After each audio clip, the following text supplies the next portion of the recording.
If you vanish tonight, precisely how many hours will pass before the architecture of your existence begins to collapse? This is not a question of affection, nor is it a measure of how much you are loved. It is a question of physics. It is a question of data. If you are screaming in a room soundproofed by the apathy of a billion competing signals, and the world has statistically determined that you are redundant, did you ever truly breathe at all? We like to believe in the permanence of the soul, or at least the durability of the record, but the truth is far colder and significantly more efficient.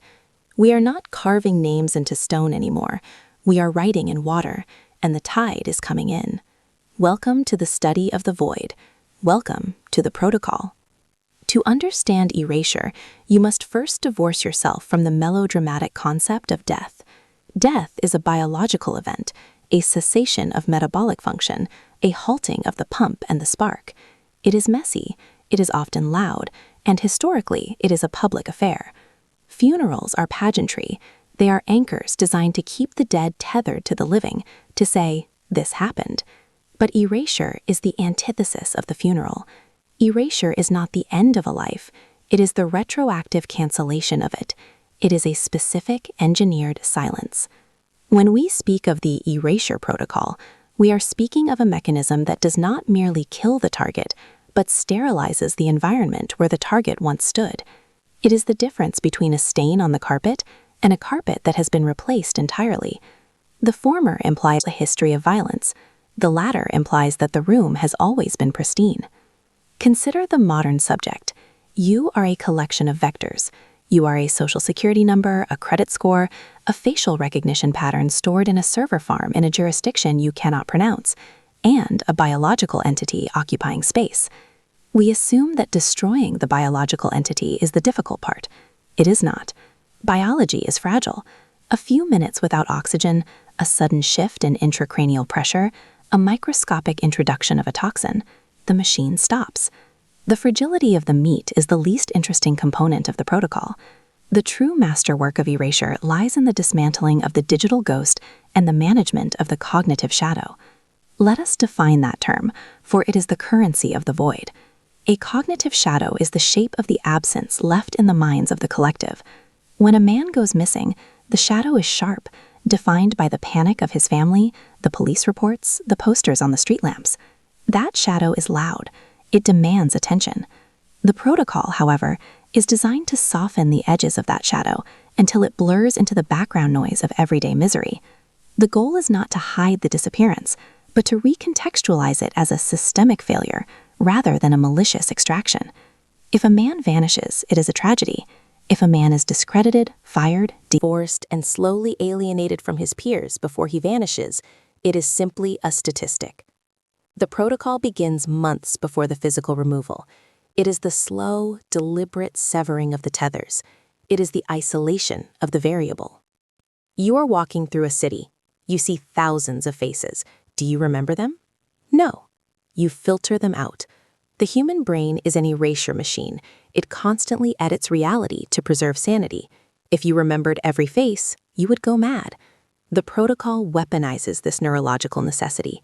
It relies on the fact that society is desperate to look away. We embrace the silence because the noise of total awareness is deafening. When the protocol initiates biological redaction, it does so in the blind spots of the societal eye. It happens in the transit zones, the gray corridors of bureaucracy, the gaps between jurisdictions. Think of the digital footprint. We are told the internet never forgets. This is a lie sold to you to make you fear consequence, but the reality is that the internet is a roiling ocean of noise, and drowning is easy. To erase a digital identity, one does not need to delete the data, one simply needs to corrupt the index.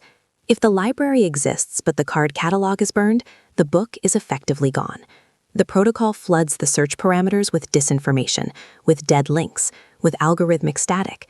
It creates a Doppler effect of truth, where the subject becomes so multifaceted, so contradictory, that the observer simply gives up. Apathy is the cement of the irreversible. Once the observer stops caring, the erasure is complete. The subject has not just died, they have become irrelevant. This brings us to the terrifying intellect of the bureaucratic structure required to maintain this silence. It is not a conspiracy of men in dark rooms smoking cigarettes. That is cinema. The reality is a conspiracy of distinct, compartmentalized algorithms and bored functionaries.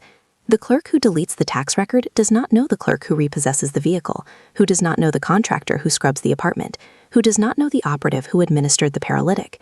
This is the banality of evil upgraded for the Silicon Age. It is a systemic failure by design. The system fails to protect the individual because it was re-engineered to protect the consensus. If the individual disrupts the consensus, whether through political dissent, accumulation of forbidden knowledge, or merely being the wrong variable in the wrong equation, the system corrects itself.